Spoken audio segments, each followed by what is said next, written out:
Ya kan dalam 2 tahun bisa kita bisa buat dolar itu. Tapi kan Rp1.000 bisa. Ya, tapi kan nggak bisa korupsi. Ya memang ya. Masalahnya di situ. Jadi berlomba antara korupsi dengan kita yang korupsi kita gantung di Monas. Jargon lagi. Nah, ini jadi dulu waktu Mas Joget mendukung Jokowi, percaya nggak Jokowi memberantas korupsi? Ternyata enggak gitu ya. Maksudnya ya enggak, dari dulu juga tidak. Kapan Jokowi memberantas korupsi? Bukan pendukung setia biasanya percaya gitu. Enggak juga, saya kan pendukung kritis. Oke. Kalau mendukung saya itu pendukung kritis. Nggak mungkin begitu masuk ke sana sini. Saya samalah dengan si Saganda. Nah, Saganda itu mendukung, saya pendukung kritis. Oh, dia nggak pernah mendukung Jokowi? Nggak pernah. Dia sama saya 2014 sama. Iya, gara-gara nggak pernah dia masuk.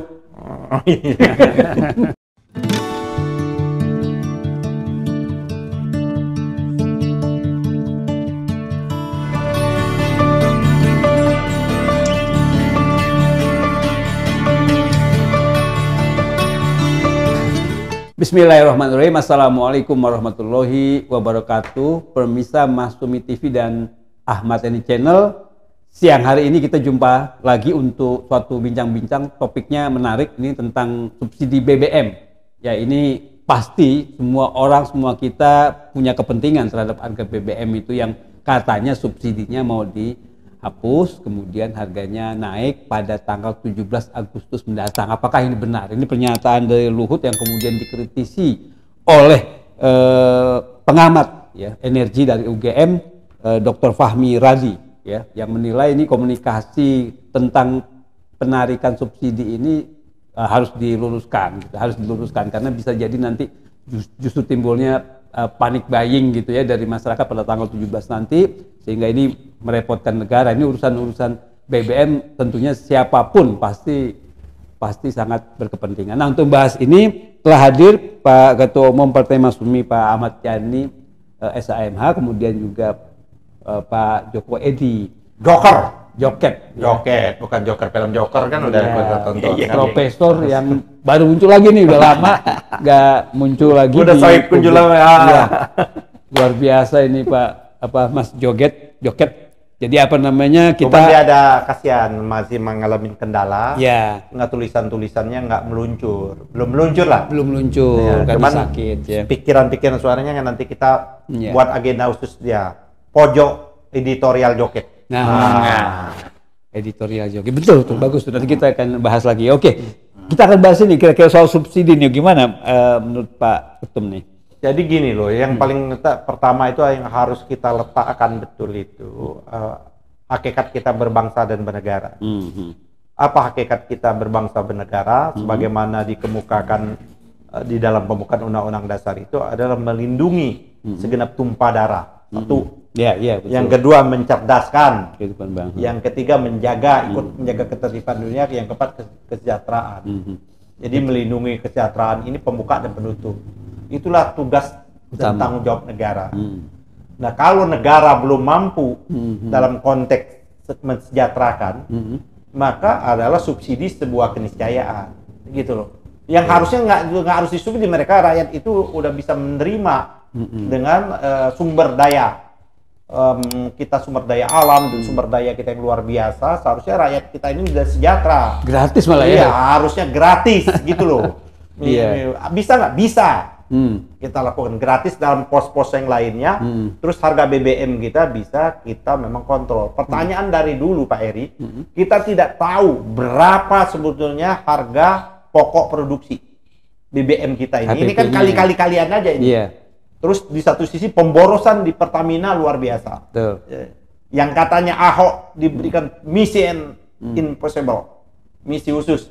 Ternyata kan gagal juga. Impossible juga ya nggak? Kita nggak tahu berapa sesungguhnya kebutuhan kita. Memang kita lifting minyak kita menurun toh penghasilan kita. Terus dengan ada sekian terus berapa yang harus kita tutupi dan yang kita beli, berapa sesungguhnya real. Ini sudah ada kajian-kajiannya. Dulu pada waktu kita nolak di DPR kenaikan BBM zaman rejimnya SBY bersama-sama dengan kawan-kawan PDIP. PDIP itu membuat buku merah tentang penolakan itu luar biasa argumentasinya pada waktu itu, dimotori oleh ekonominya Prof. Hendrawan. Tapi memang sayangnya sejak PDIP berbulan madu dengan Jokowi, kan pisah bulan madu kan sekarang aja. Ya, tidak ada kita dengar lagi perlawanan di DPR itu. Bahkan kalau mau lihat, Jokowi itu ikut melakukan subordinasi sebagai pemerintah daerah melawan kebijakan pusat. Ingat nggak pada waktu itu? Pada waktu kenaikan BBM. Dia melawan dan lain sebagainya, kepala-kepala daerah yang ada di PDIP. Dan saya termasuk yang di DPR juga menolak kenaikan BBM itu. Nah, jadi menurut saya, jadi salah pernyataan itu sendiri. Kita seolah-olah adalah konsumen semata-mata. Kita kan tidak konsumen, kita produsen juga, walaupun konsumen juga. Seolah-olah kalau memberikan harga BBM itu murah, ya kan, dan menjadi kebaikan negara kalau mensubsidi itu keliru, itu kewajiban bukan kebaikan. Apalagi kita sudah mengalami perubahan-perubahan. Kita ini kan rakyat ini dibebankan luar biasa, terus tanpa berdaya, tanpa boleh pilihan. Dulu kan kita punya premium, tapi bagaimana untuk memangkas premium kan dihapus premium tanpa minta persetujuan rakyat. Diganti Pertalite, gitu kan. Harga Pertalite juga ini juga belum tentu nih harga. Ini kan menunjukkan betul-betul mekanisme pasar yang sesungguhnya, tapi tidak konsisten menegakkan mekanisme pasar. Pada waktu harga BBM turun dunia, BBM kita tidak pernah turun. Betul. Jadi berapa yang harusnya rakyat kan nggak boleh berbisnis, negara kan nggak boleh berbisnis dengan rakyat. Dari mana ada di dunia ini negara berbisnis dengan rakyat? Kan nggak ada. Jadi menurut saya bukan hanya masalah komunikasi politik yang dikritik itu, tapi kebijakan itu memang udah keliru. Kebijakan itu satu. Yang kedua itu mencabut hak rakyat untuk menyatakan tidak setuju. Di mana hak rakyat untuk menyatakan tidak setuju? Karena di DPR. Itu kan perwakilan rakyat. Kenapa sekarang sekonyong-konyong bisa? Kita dengan tidur enak-enak, joket, lagi bermimpi tengah malam, nggak tahu minyak udah naik. Seperti itu.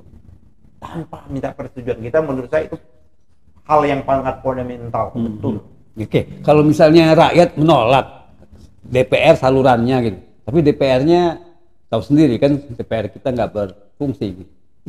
Langsung gimana? Lalu gimana? Kira-kira efektifnya bagaimana rakyat untuk bergerak menolak kenaikan BBM? Dulu kan udah bolak-balik, rakyat bergerak. Waktu itu bahkan menyatukan 120 radio. 120 radio itu saya sudah bicara itu. Bahwa ini nggak boleh gitu loh. Kenaikan itu harus dibahas oleh DPR. Itulah fungsinya DPR, Fungsi anggaran, budgeting. Nah, kalau itu sudah tidak berfungsi, ya bubar aja lah. Ekstrimnya itu begitu. Artinya DPR-nya dibubarin. Bubarin aja, ya enggak. Jadi hasil pemilunya diulang lagi dong gitu ya. Iya, pemilunya kan kena maling celuring lagi. Iya. Jadi maling celuring itu kalau ke depan dia bisa menggangsir. Iya. Jadi Jokowi itu menggangsir, Mbak. Habis Joninya itu kan ada bawahnya itu. Itu nyedot. Jadi Pak Eri bisa kita lihat jejak digital bagaimana dulu Jokowi menolak kenaikan BBM itu waktu dia menjadi wali kota dan gubernur. Tapi sejak dia jadi presiden paling banyak menaikkan BBM. Rejim ini yang paling banyak menaikkan BBM. Iya. Iya kan? Betul. Berkali-kali dia naik. Dulu kan kenapa harus dinaikkan? Sekarang dia raja menaikkan BBM itu. Bukan hanya BBM, listrik, TDL listrik juga berkali-kali juga gas, naik. Ya? Semuanya. Jadi menurut saya memang kenapa pendapatan negara kita memang rendah. Sudah kita bahas. Kebutuhan kita itu lebih kurang 2.800 triliun. Sekitar lebih dah 2.800 sampai 3.000-an lah ya. Kebutuhan untuk menghidupi kita per tahun. Tapi pendapatan kita hanya 1.500 triliun.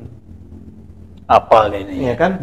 Pendapatan kita. Berarti kan masih kurang sekitar 1.300 triliun lagi.